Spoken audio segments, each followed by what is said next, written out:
The year is 1565. Picture this for a moment.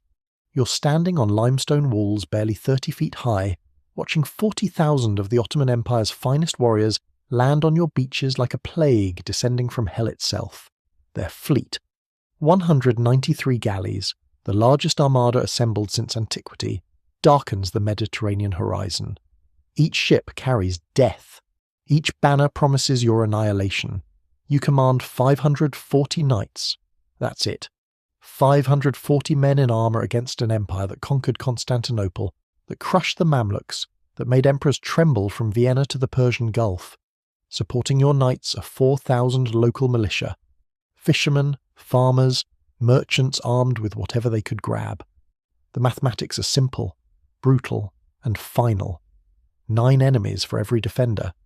The Ottomans have siege cannons that can punch through castle walls like parchment. You have faith, courage, and walls that won't hold. Yet in 4 months, 30,000 of those warriors will be dead. The Ottoman Empire's unstoppable march westward will end here, on this tiny rock in the middle of nowhere. A 71-year-old man who should be planning his funeral will achieve what kings and emperors called impossible. What military science said couldn't happen. What even the Pope had quietly written off as lost. Think about those numbers again. 540 knights against the empire that conquered half the known world. The fate of Christian Europe, perhaps Western civilization itself, hangs by a thread so thin it's invisible. By September, that thread will become an iron chain that breaks the Ottoman tide forever. I'm about to reveal 3 things that will change how you see the Renaissance forever. First, the strategic brilliance that turned starvation into a weapon against the besiegers. Second, why elite janissaries who'd never known defeat fled back to their ships in terror. Third, the moment when Jean Parisot de Valette, a Grandmaster who'd survived slavery in Ottoman galleys, stood in the breach of a shattered wall and turned the tide of history with nothing but raw courage. But here's what the chronicles don't tell you about that May morning when Turkish sails appeared on the horizon. This wasn't supposed to be a battle, it was supposed to be an execution. May 18th, 1565, 5 o'clock in the morning. The watchman on Fort St. Angelo's highest tower sees them first. Sails. Not a dozen, not 100. 193 Ottoman galleys stretching across the horizon like the hand of God reaching to crush an insect. Each ship carries the green banners of Islam. Each banner promises death. The watchman's horn blast shatters the pre-dawn silence, and every soul on Malta knows exactly what it means. The empire that conquered Constantinople, that crushed the Mamluks, that made emperors from Vienna to Baghdad tremble in their palaces, has arrived to finish what they started 40 years ago. By noon, the Turkish fleet will anchor in Marsaxlok Bay. By sunset, 40,000 Ottoman warriors will stand on Maltese soil. The largest invasion force assembled since antiquity has come to annihilate 540 knights who refuse to surrender a rock barely 17 miles long. The mathematics are simple, brutal, and final. This isn't a battle, it's an execution scheduled to last maybe a week, 2 if the Christians are particularly stubborn about dying. Standing on Fort St. Angelo's ramparts, watching those sails multiply like a plague, is a 71-year-old man who should be planning his funeral, not a defence. Jean Parisot de Valette, Grandmaster of the Knights of St. John. Former galley slave who spent 2 years chained to Ottoman oars. A man who speaks 7 languages, including Turkish, who knows his enemies intimately, who survived what should have killed him a dozen times over. His face is weathered leather, his eyes are ice, his hands, steady as stone, rest on the pommel of a sword he's wielded for 50 years. Valette knows exactly what's coming because he's studied Suleiman the Magnificent for decades. The Ottoman Sultan is 71 years old, the same age as Valette, obsessed with one final conquest before death claims him, Malta. This worthless limestone rock positioned like a dagger pointed at Constantinople's throat. If Malta falls, Sicily is next, then Italy, then Rome itself. The strategic nightmare keeps European kings awake at night, but none of them are sending help. They're too busy fighting each other, too fractured to unite, too willing to sacrifice Malta if it buys them time. The War Council convenes at noon in St. Angelo's Great Hall. Young knights, some barely 20, argue for negotiating surrender terms. They've heard stories about Suleiman's mercy when garrisons yield quickly.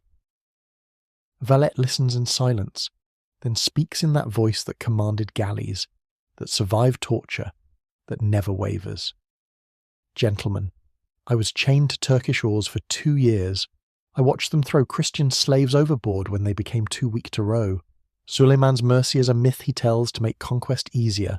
We have 2 choices: die quickly with swords in our hands, or die slowly after they've had their amusement with us. The older knights, the ones who remember losing Rhodes to Suleiman 40 years ago, nod agreement. They know the Sultan takes no prisoners from military orders.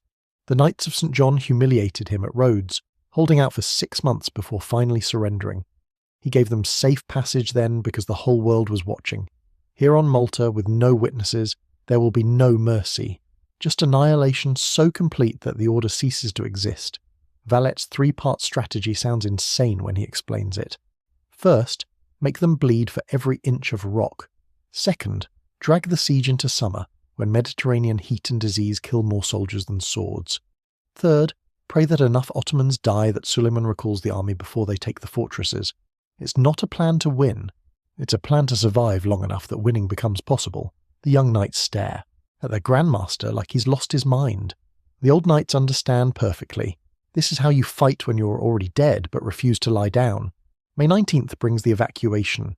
Women, children, elderly, anyone who can't fight, herded onto ships bound for Sicily. But most choose to stay. Maltese fishermen, farmers, merchants, they grab whatever weapons they can find and report to the fortifications. 4,000 militia who've never seen real combat will face janissaries that train for war from childhood. Valette doesn't send them away. He needs every warm body who can hold a pike, throw a stone, or carry water to men dying of thirst on the walls. The scorched earth begins immediately. Every well outside the fortifications poisoned with dead animals and lime. Every field of grain burned. Every building razed. Valette wants the Ottomans to find nothing but rock and ash. No food, no water, no shelter. Let them bring everything from Constantinople. Let their supply lines stretch across 1,000 miles of sea. Let every meal, every drink, every arrow remind them they're far from home besieging a fortress that should have fallen in days. May 20th dawn. The Ottoman landing begins, unopposed. Valette won't waste men defending beaches. He watches from the walls as 40,000 warriors disembark in perfect order. The discipline is terrifying. These aren't raiders or pirates. This is the army that conquered half the known world. Mustafa Pasha commands the land forces, 70 years old, veteran of 80 battles, never defeated. Piali Pasha commands the fleet, the admiral who crushed Christian navies from Rhodes to Tripoli. And somewhere in that mass of soldiers and siege equipment is Dragut Reis, the corsair who terrorized the Mediterranean for 40 years, the pirate-turned-admiral whose name makes sailors cross themselves. The Ottoman camp spreads for miles.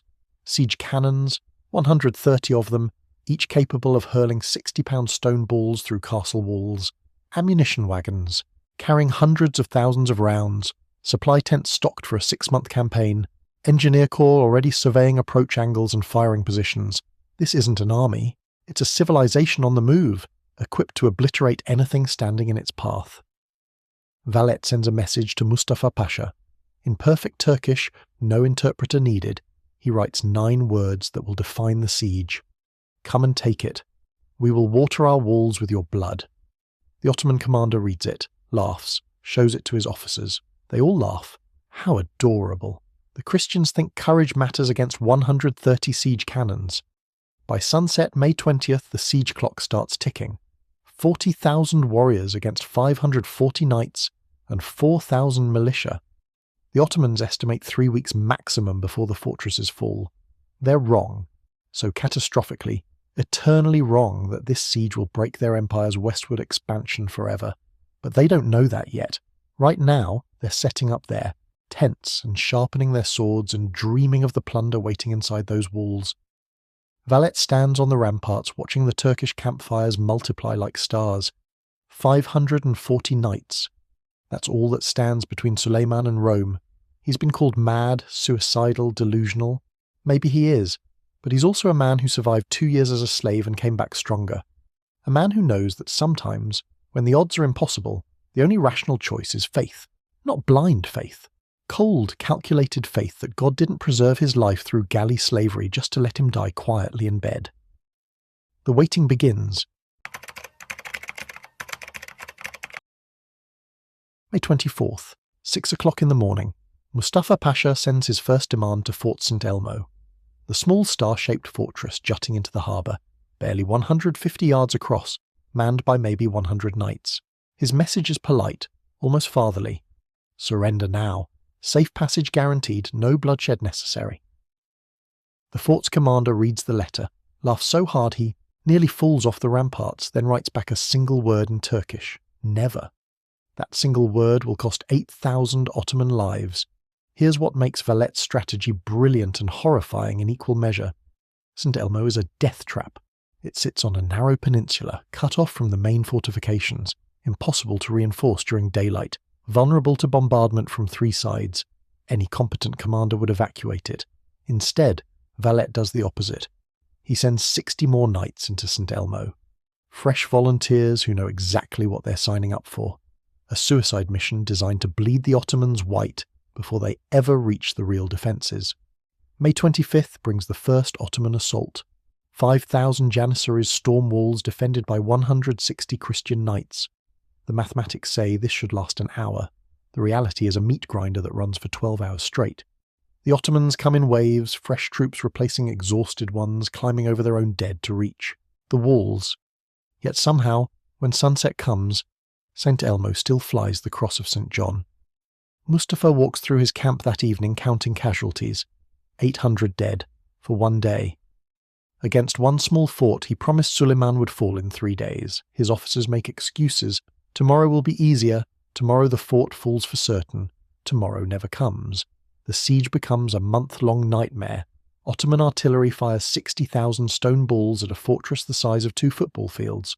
The walls disintegrate, but every night small boats sneak through the Turkish blockade carrying limestone, timber, anything that can patch holes. The defenders work all night rebuilding what the Ottomans destroyed all day. Medieval construction versus Ottoman destruction, and somehow construction keeps pace. June 3rd, 2 o'clock in the afternoon. The heat is biblical. Armour becomes ovens. Water runs out by noon every day. Wounds fester in hours. The smell of rotting corpses hangs over the fort like a physical presence. Turkish sappers dig tunnels trying to mine under the walls. Christian counterminers dig their own tunnels, and underground battles rage in darkness. Men fighting with knives in spaces too cramped to swing a sword, buried alive when tunnels collapse. By June 10th, maybe 80 knights remain combat effective. The rest are dead or wounded so badly they can barely move, but those 80 fight like demons. Every assault costs the Ottomans hundreds of casualties. Mustafa's officers beg him to bypass the fort. He can't. His honour won't allow it. 3 weeks in, he's hemorrhaging men and credibility. June 16th brings Dragut Reis.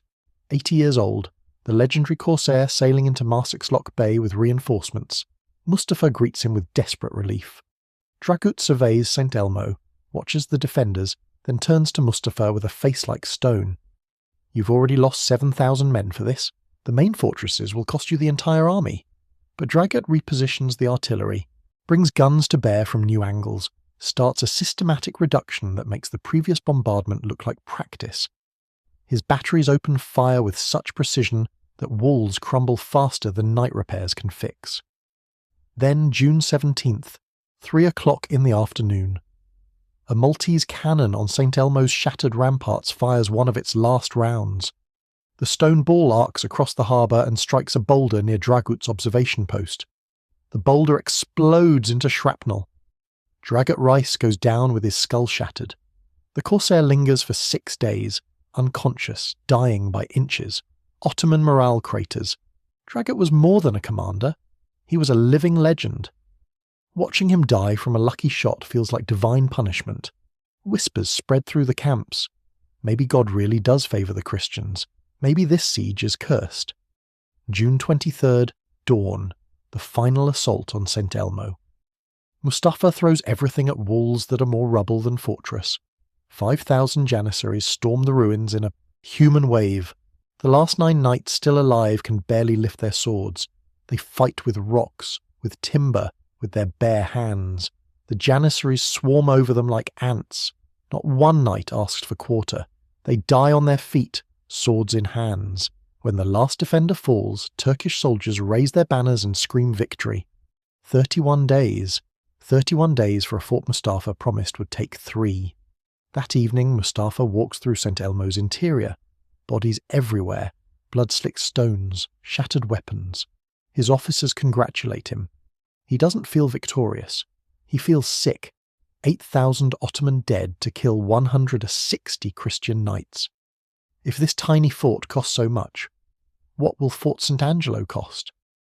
Across the harbour, Valette watches Turkish banners flying over St. Elmo's ruins. Young knights around him weep openly. They're doomed. But Valette smiles. "Don't you see?" he says quietly. "We've already won. They bled for a month to take stones and corpses. Every day they spend here is a day closer to summer heat, to disease, to their fleet needing to leave before storm season. St. Elmo just bought us the time we needed." June 24th brings Mustafa's message. Bodies of captured Christian knights float in the harbour, headless, crucified on wooden planks. No mercy, no quarter, just death. Valette's response is immediate and coldly calculated. He loads cannons with the heads of Turkish prisoners, fires them into Ottoman camps. If this is war without mercy, both sides can play. The summer heat arrives like a curse. Disease spreads through Ottoman camps, dysentery, typhus. Men dying in their tents faster than they die in battle. The wells Valette poisoned in May are claiming lives in June. Every drink of contaminated water is a delayed death sentence. Mustafa stares at Fort St. Angelo and realizes he's walked into a trap more sophisticated than anything he imagined. This wasn't supposed to be a siege. It was supposed to be an execution. Instead, he's bleeding to death, attacking a corpse that refuses to die. The real battle is about to begin. July 2nd, dawn. The Ottoman artillery opens fire on Fort St. Angelo and Fort St. Michael simultaneously. Not a bombardment, an apocalypse. 130 siege cannons firing in coordinated salvos that shake the ground for miles. The noise is beyond description. Thunder that never stops, crashing over and over until men's ears bleed, and they can only communicate through hand signals. Stone balls weighing 60 pounds punch through limestone walls like God's fists smashing through parchment. Mustafa's plan is simple, brutal, and should work. Overwhelm both fortresses at once, split the defenders' attention, create breaches faster than they can repair them, then pour 32,000 warriors through the gaps and finish this nightmare that's already cost him a third of his army. The mathematics finally favour the Ottomans again. 8,000 men hitting St. Angelo, 10,000 hitting St. Michael, with reserves ready to exploit whichever fortress breaks first. Inside St. Angelo, Valette watches his walls crumble under bombardment that makes St. Elmo's siege look gentle. Massive chunks of limestone crash into courtyards. Defenders crushed under falling masonry. The structural integrity of 400-year-old fortifications tested beyond anything the original builders imagined. Yet the old man's face remains calm. Ice water in human form. He's calculated this moment for months. The walls will hold. They have to hold. Because if they don't, Christendom dies here. July 15th, 11 o'clock in the morning. Fort St. Michael takes a direct hit that collapses a 100-foot section of wall. The breach opens like a wound, and every Ottoman soldier watching knows what it means. The fortress is broken. 10,000 Janissaries surge forward in a human tide, screaming battle cries in Turkish, Arabic, Kurdish. Their commanders have promised them the wealth inside these walls. The women, the churches filled. With gold. Everything the Christians have hoarded for decades. All theirs for the taking. The Janissaries pour through the breach like water through a broken dam. These aren't ordinary soldiers. These are slave warriors trained from childhood to be perfect killing machines. Boys taken from Christian families converted to Islam, forged into weapons that know nothing but war. They've conquered from Vienna to Baghdad. They've never known defeat. And right now, they're inside Fort St. Michael's walls, raising Ottoman banners on the inner ramparts. Noon brings the moment of absolute crisis. Ottoman flags fly over St. Michael's central keep. Turkish commanders send messengers to Mustafa with news that the fortress is falling. European Christendom is 30 minutes from annihilation. If St. Michael falls, St. Angelo is surrounded, indefensible. The siege is over. Islam has won. Valette receives the news in his command chamber. 71 years old, exhausted beyond measure, facing the end of everything he's fought for. His officers wait for orders to evacuate, to negotiate surrender, to save what lives they can. Instead, the Grandmaster stands, grabs his sword with hands that shouldn't be able to grip anything, and walks toward the door. "Where are you going?" someone asks. His answer is 5 words that will echo through history. "To die with my knights." Every man who can walk follows him. Knights with wounds that should have killed them. Militia armed with farm tools and desperate courage. They follow their 71-year-old Grandmaster out of St. Angelo's gates, across exposed ground under Turkish artillery fire, straight toward the breach in St. Michael's walls, where Janissaries are celebrating victory they haven't quite secured yet. The sight that greets the Ottomans inside St. Michael is impossible. This old man in full armour, sword raised, leading a counter-attack into a breach held by 1,000 Janissaries. The sheer insanity of it freezes Turkish soldiers for precious seconds. They can't process what they're seeing. The Grandmaster himself, the commander who should be directing from safety, is fighting in the breach like a common soldier. 1 o'clock in the afternoon brings combat so brutal that men on both sides will have nightmares for the rest of their lives. Hand-to-hand fighting in rubble and blood. Swords too close for swinging. Men stabbing with daggers, biting, clawing. The heat is over 100 degrees. Knights in full armour fighting in an oven. Janissaries in lighter gear but just as exhausted. No tactics, no formations, just murder at arm's length. Valette fights like a man possessed. At 71, he moves with the muscle memory of 50 years wielding a sword. He's not fast anymore, but he's still strong, still skilled, still absolutely refusing to die. Knights rally around their Grandmaster, forming a wedge that drives into the Ottoman mass. The image breaks something in the Janissaries. This old man won't die, won't yield, won't stop coming. The battle in the breach lasts 6 hours. 6 hours of continuous combat that military historians still can't explain. How did men fight that long in that heat without collapsing? How did defenders outnumbered 10-1 hold ground against elite warriors? The answer, according to every chronicle, Christian and Muslim alike, is that something supernatural occurred.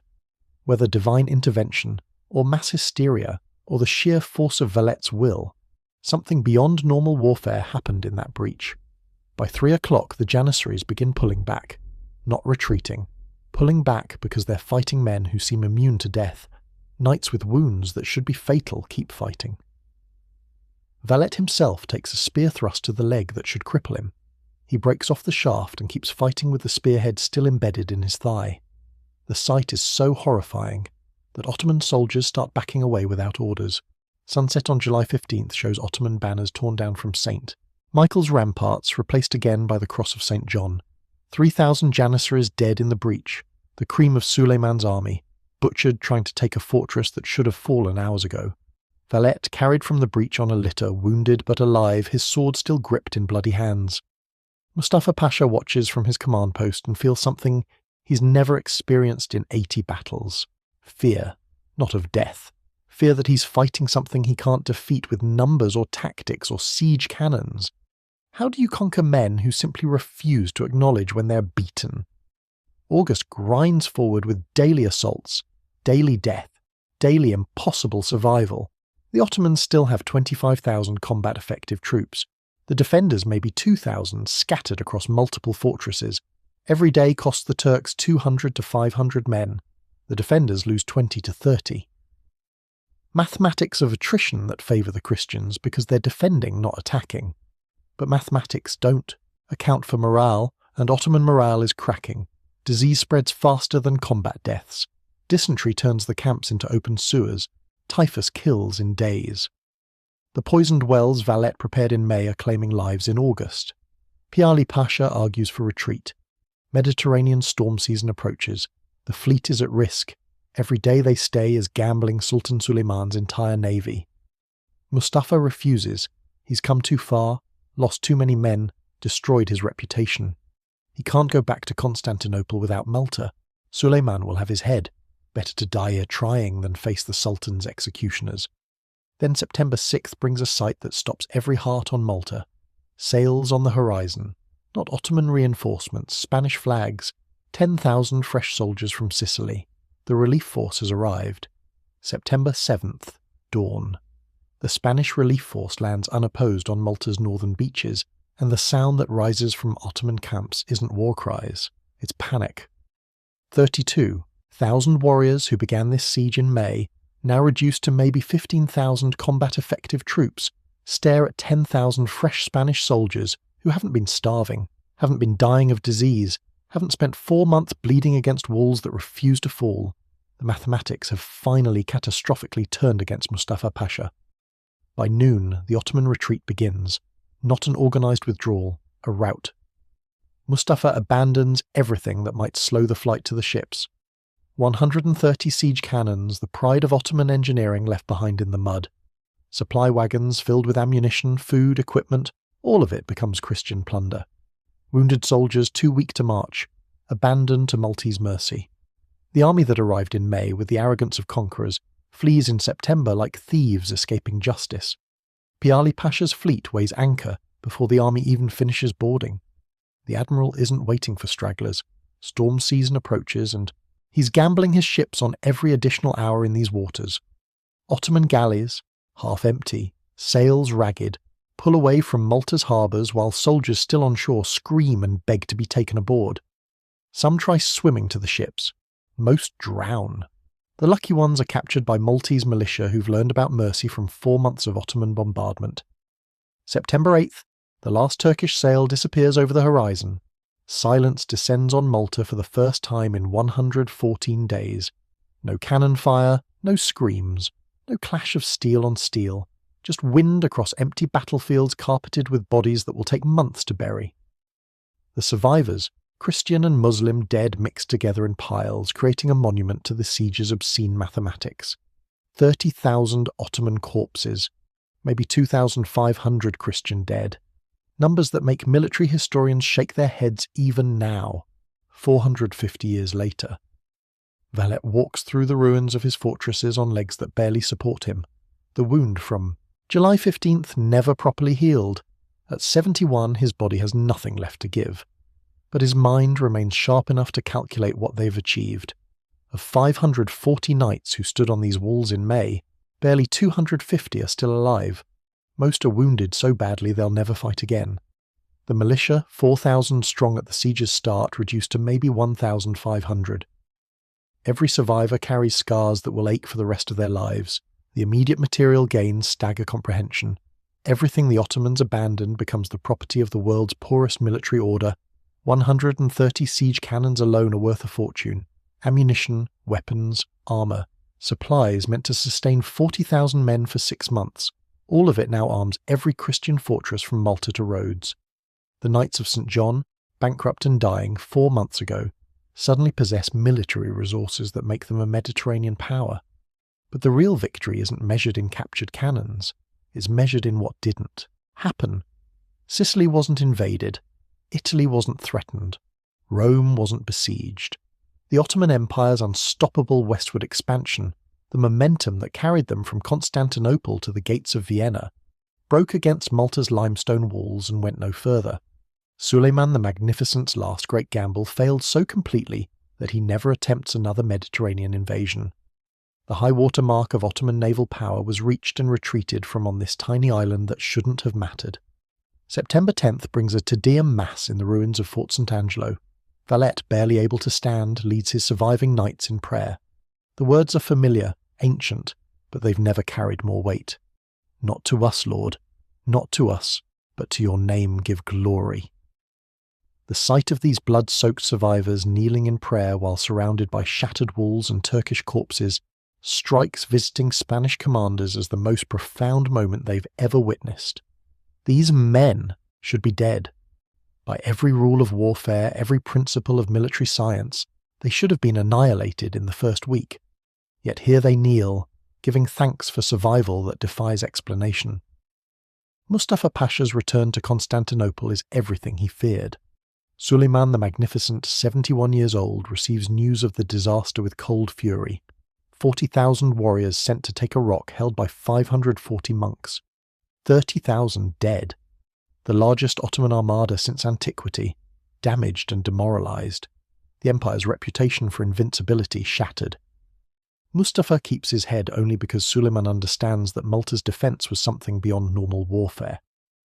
The Sultan dies the next year, 1566, and some historians whisper the Malta humiliation hastened his death. The greatest Ottoman ruler saw his final campaign end in catastrophic failure. The psychological impact on the Muslim world reverberates for decades. If 40,000 couldn't defeat 540 Christians, what does that say about divine favour?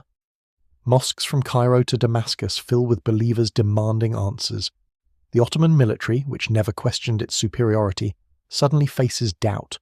Commanders who watch the Malta disaster become cautious, hesitant, looking over their shoulders for the next impossible Christian stand.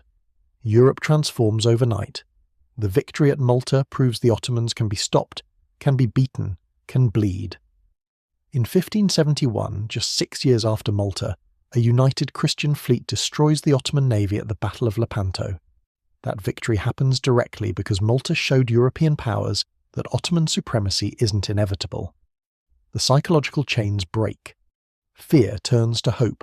Hope turns to action. The fortress city of Valletta rises from Malta's ruins, named for the Grandmaster who refused to surrender.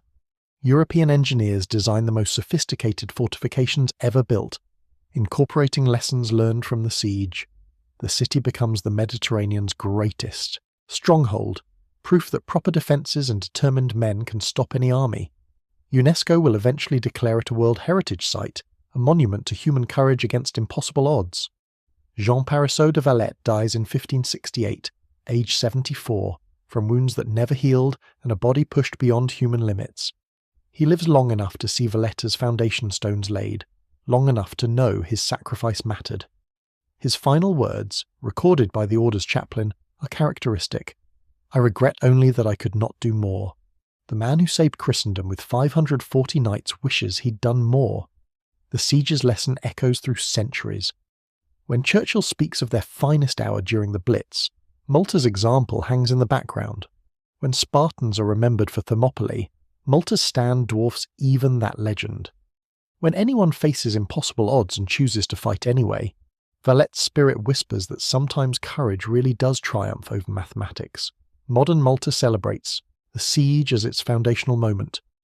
The George Cross, awarded to the island in World War II for similar resistance against Axis bombardment, connects directly to 1565. The courage that stopped Suleiman stopped Hitler. Same walls, same spirit, same refusal to surrender when surrender seems the only rational choice. Military academies still study Valette's defensive tactics, how to turn terrain into weapons, how to use time as a resource, how to make attackers bleed for ground that seems worthless until thousands have died trying to take it. The siege proves that sometimes the best defense is making your enemy destroy themselves against your defense. In the end, Malta wasn't saved by walls or cannons or Spanish reinforcements. It was saved by 540 men who believed some things are worth dying for. And sometimes, when you're willing to pay that price, you don't die after all. You become immortal. Your name carved into history as proof that empires can be stopped, that faith and courage matter more than numbers. That impossible just means no one's been brave enough to try yet. The Ottoman fleet that sailed away in September 1565 carried more than survivors. It carried the death of a dream, the dream that Islam's expansion westward was destiny, unstoppable, inevitable. Malta killed that dream, and in killing it, a dying 71-year-old man and 540 warrior monks changed the course of Western civilization forever.